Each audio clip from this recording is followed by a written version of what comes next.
સર્વપ્રથમ તમે જે કહ્યું એના પરથી મને માહિતી મળી, કારણ કે હું બેઠકમાંથી નીકળ્યો અને તમે વાત કરી. ધનજીભાઈ સુતરિયા એક સામાજિક આગેવાન છે, જે મહિલાઓના સશક્તિકરણ માટે અને ખાસ કરીને ગુજરાતની દીકરીઓ કોઈ પોલીસમાં જાય, આર્મીમાં જાય, દેશ હિતના કામોમાં આવે, સરકારી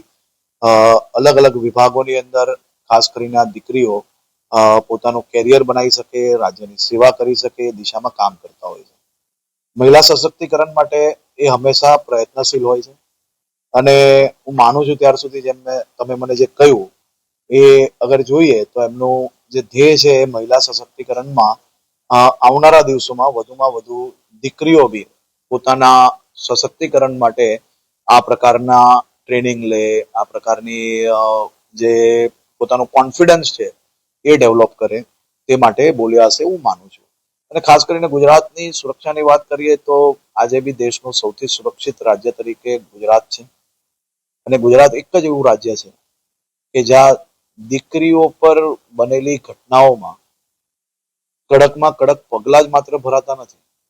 પરંતુ એ કોર્ટની અંદર બી લડીને રાજ્ય સરકારે દીકરીઓ પર જો કોઈ ઘટના બની હોય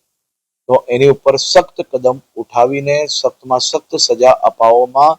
ગુજરાત સફળ થઈ છે. તમે સૌ એના સાક્ષી છો કે 100 દિવસ અંદર ગુજરાતની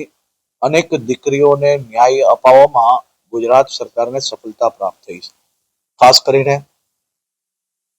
જઘન્ય અપરાધમાં તો ફાંસીની સજા, હમણાં જ 2 દિવસ પહેલાની વાત છે,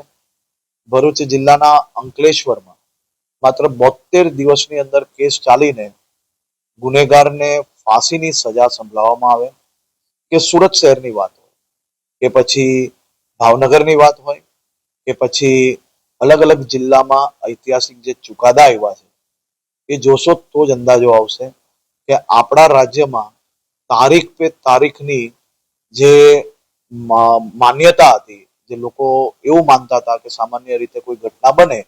તો વર્ષો વર્ષ સુધી આપણે તારીખ પે તારીખ મહેનત જ કરવી પડે પરંતુ ન્યાય ના મળે. પરંતુ ગુજરાતની અનેક અદાલતોએ આ પ્રક્રિયામાંથી લોકોને જે વિશ્વાસ કાયમ અને વધુ વિશ્વાસ બની શકે તે માટે જે પ્રકારના પગલાઓ લીધા છે, અને ગુજરાત પોલીસે એક પછી એક ચાર્જશીટો જે ગણતરીના દિવસોમાં ફાઇલ કરી છે, માત્ર 2 વર્ષની અંદર 11 થી વધારે લોકોને ફાંસી 100 દિવસની અંદર અપાવી, એ ખૂબ